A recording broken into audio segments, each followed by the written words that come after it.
Amis internautes, bonjour. Aujourd'hui, nous allons voir l'entretien du chlorophytum. Cette vidéo nous a été demandée par Anthony. Oui, qui a des difficultés à maintenir son chlorophytum en bonne forme. D'ailleurs, qui n'est pas le seul. Anthony, c'est une plante qui est relativement simple et difficile en même temps. Moi, je la trouve simple. Moi, je la trouve difficile. Bon, bah voilà, comme ça, vous aurez les deux versions. Alors, ce qu'il faut savoir, c'est que c'est une plante qui nous vient d'Afrique du Sud. Qui a besoin, c'est bizarre, mais d'humidité. Oui, sur ses feuilles. Sur ses feuilles. Quand il fait une forte chaleur. Sinon, arrosage très modéré en hiver. Mais bah, on n'a qu'à expliquer déjà comment on fait pour le rempoter. Et puis les explications viendront Alors Anthony, voilà. Au fur et à mesure. Ça, c'est un pot normal. À quoi on le reconnaît, il est plat. Celui que tu m'avais envoyé sur la photo avait un renfoncement. Là, on n'était pas d'accord. Moi, je le trouvais sans réserve d'eau et Thierry le trouvait avec réserve d'eau. Oui. Donc alors, voilà. Donc là, c'est un pot normal. Il n'y a pas de réserve d'eau parce que le chlorophytum est assez difficile à garder à cause de l'eau qu'il a besoin ou qu'il n'a pas besoin. Donc c'est assez délicat. C'est comme toutes les autres plantes d'ailleurs. Donc voilà, un pot avec un fond plat et des trous. Ensuite, c'est une plante qui a besoin de drainage. Il faut que le fond soit bien drainé. Alors, donc nous, on a pris des cailloux. Le mieux, c'est des billes d'argile. Oui. Hein, mais n'en ayant plus, cailloux, ça marche nous, bien. on prend des cailloux.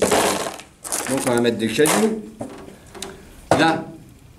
Donc celui-ci, on ne va pas le rempoter là, hein, puisque c'est le même pot. Mais c'était pour faire voir la racine. C'est que c'est une plante quand même qui a des gros rhizomes. Donc elle a une facilité pour garder l'eau. Donc c'est pour ça que quand on arrive à faire mourir un chlorophytum, c'est que vraiment la laisser longtemps se dessécher. Parce que le chlorophytum va puiser sa réserve dans son rhizome. Donc là, c'est pas. Alors là, il a quelques mois. Celui-là, déjà, il a au moins 6 mois, 6-7 mois celui-là. Oh ouais, même un peu plus. Alors que celui-ci est plus jeune, donc on va le défaire. Voilà. Donc là, on voit que son rhizome est en train de se former.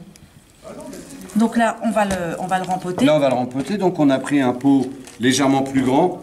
Oui, ne pas les mettre dans des baquets.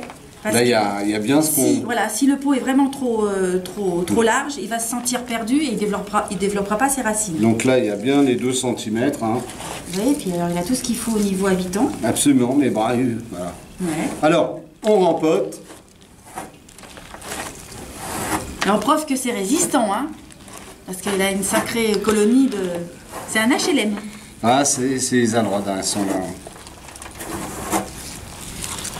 Donc en période chaude, alors pas comme nos 10 degrés du mois de juin là, hein, du mois de mai, en période chaude il faut l'arroser et ne pas hésiter à le bassiner, donc à le vaporiser sur son feuillage. En période froide, il faut laisser sécher le terreau entre 2 arrosages. Donc c'est simple, on touche. Si le terreau est sec, eh bien on arrose un petit peu. Si le terreau est même légèrement humide, on n'arrose pas. Il supporte entre 10 et 15 degrés, c'est ce qui est dit dans les manuscrits, non, dans les livres. Faut savoir que j'en ai planté un dans mon jardin, l'hiver est passé, ça lui a fait mal au ventre, c'est vrai, mais il est reparti. Donc c'est quand même très résistant. Moi, c'est ce que j'avais fait aussi, j'en avais paillé un, et c'est reparti. Ouais. Alors, ce qu'il ne faut pas, c'est l'arroser sur les feuilles avec de l'eau froide. Ouais. Ça, il n'aime pas Anthony. Non, ça n'aime pas du tout. Donc, on l'arrose avec de l'eau non calcaire, si possible, ça serait sur le terreau. Ensuite, comme c'est une plante qui a besoin d'humidité, tu disais de vaporiser les feuilles, c'est excellent. Sinon, on prend une soucoupe, on met des petits pieds à ce pot-là, et on met de l'eau dans la soucoupe.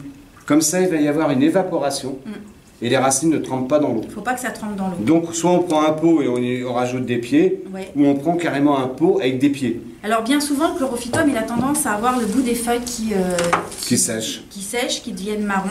Alors soit c'est un problème d'humidité, donc il faut vaporiser, surtout en plein été.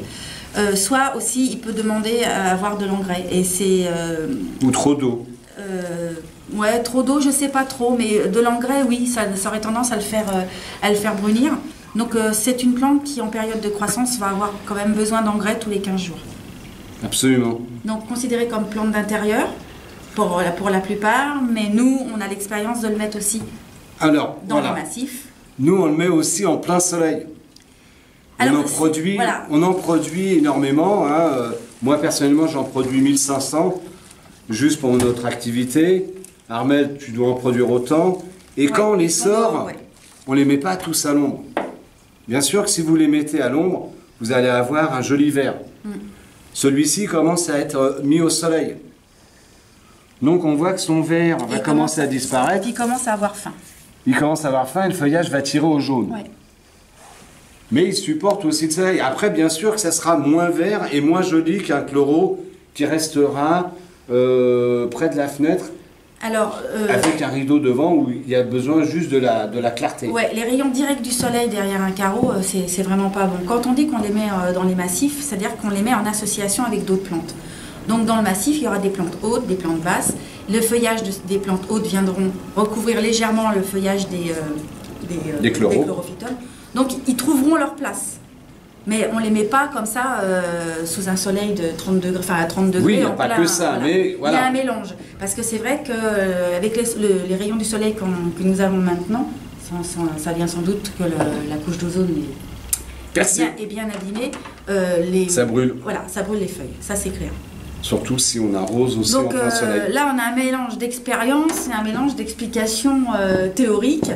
Vous allez peut-être trouver votre chemin dans tout ça. En tous les cas, je crois qu'on a été complet. On a parlé de l'arrosage, on a parlé de l'engrais. Oui, absolument.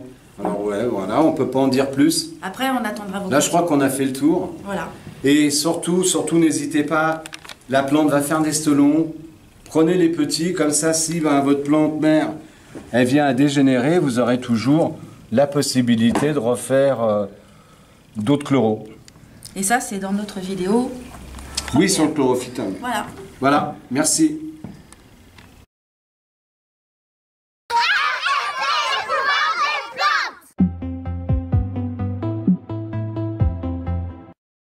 Amis internautes, bonjour. Aujourd'hui, nous allons voir la multiplication du chlorophytum. Alors, on vous a offert, vous avez acheté un chlorophytum. Ensuite, il va grandir et vont pousser, voilà, ce genre de tiges qu'on appelle des stolons. Sur ce stolon, nous avons déjà des petits chlorophytums avec des racines. Vous voyez, ils sont là. Alors, il suffit de décrocher le petit chloro du stolon. Les autres, on les laisse. Ensuite,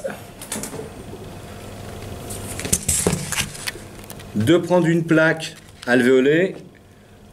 On prend un petit bâton. On y fait un petit trou. On y place le petit chloro. On borde. On arrose, on va mettre ça à température de 20-22 et un mois après, vous allez avoir un jeune chloro avec ses racines qui sont prêts à être empotés. Donc, on met ça dans un pot. Voilà, on rempote.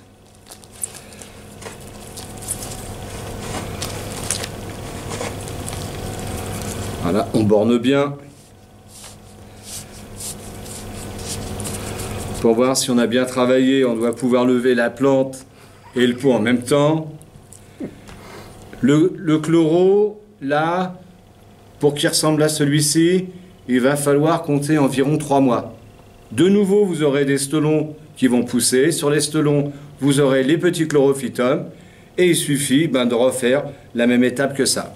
Alors, vous avez le choix. Soit vous avez ce genre de plaque, ou alors on a fait une vidéo avec la mini-serre. Ça coûte rien du tout, et vous pouvez faire une dizaine de chlorophytums.